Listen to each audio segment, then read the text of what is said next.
Mutton Mumtaz கேட்குறதுக்கே பேர் வித்தியாசமாக இருக்குல்லங்க.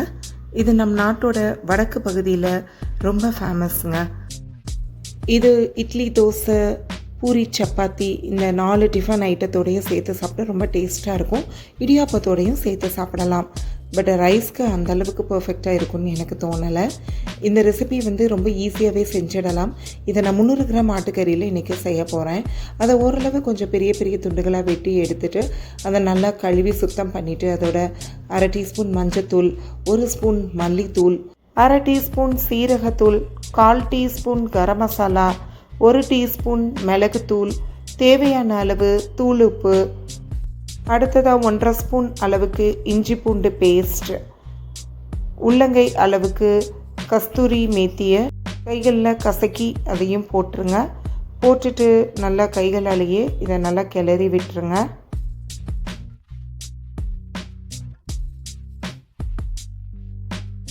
இப்போது இந்த மசாலாவோட இந்த மட்டன் நல்லா ஒரு 1/2 மணி நேரம் ஊறட்டும். அடுத்ததாக பேனில் கொஞ்சம் தாராளமாக எண்ணெய் விட்டுக்கோங்க. அதில் 2 மீடியம் சைஸ் பெரிய வெங்காயத்தை நீல வாக்கில் வெட்டி சேர்த்துக்கோங்க. வெங்காயம் கொஞ்சம் வதங்கட்டும்.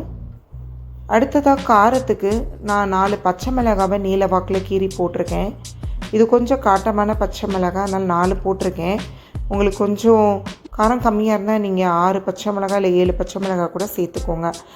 அடுத்து 15லேருந்து 20 முந்திரி பருப்பு சேர்த்துருக்கேன். இதை நல்லா வதக்கி விடுங்க.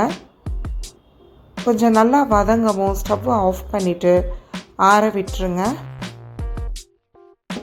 எண்ணெயிலிருந்து இந்த வதக்கின பொருட்களை வடித்து எடுத்துகிட்டு மிக்ஸி ஜாரில் சேர்த்துக்கோங்க.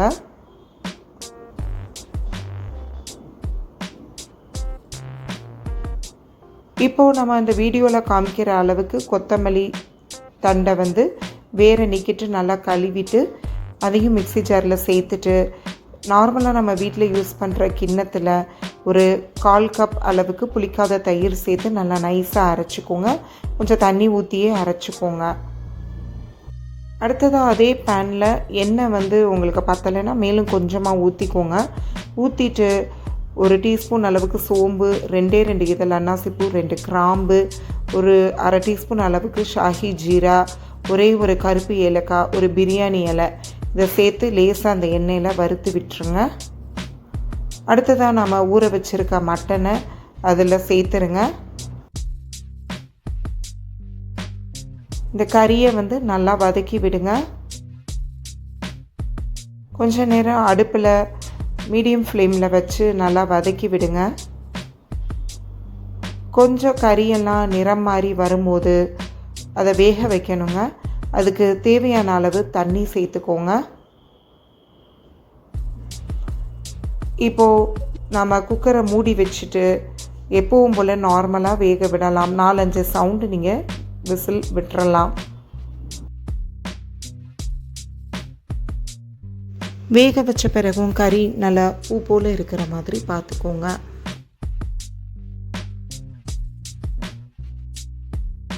பாருங்க, இந்த மாதிரி கறி வெந்து வந்திருக்கணும்.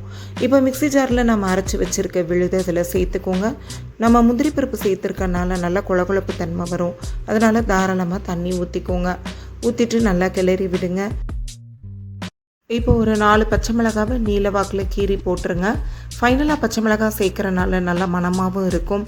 அதில் உள்ள காரமும் இறங்கும் போது நம்மளுக்கு டேஸ்ட்டும் நல்லா இருக்கும். குழம்பு 10 நிமிஷம் கொதிக்கவும் ஒரு ஃபுல் ஸ்பூன் அளவுக்கு வெண்ணெய் தாராளமாக எடுத்து போட்டுட்டு அதுவும் நல்லா உருகிற அளவுக்கு இந்த கிரேவியை அடுப்பில் வச்சுருங்க. ஒரு முறை நீங்கள் உப்பு சரி பார்த்துக்கோங்க. அவ்வளோதான், நம்ம டிஃபன் ஐட்டத்துக்கு ஏற்ற மட்டன் மும்தாஜ் ரெடி ஆகிடுச்சு. இந்த ரெசிபியை நீங்களும் உங்கள் வீட்டில் செஞ்சு பார்த்துட்டு அவசியம் கமெண்ட் பாக்ஸில் கமெண்ட் பண்ணுங்கள்.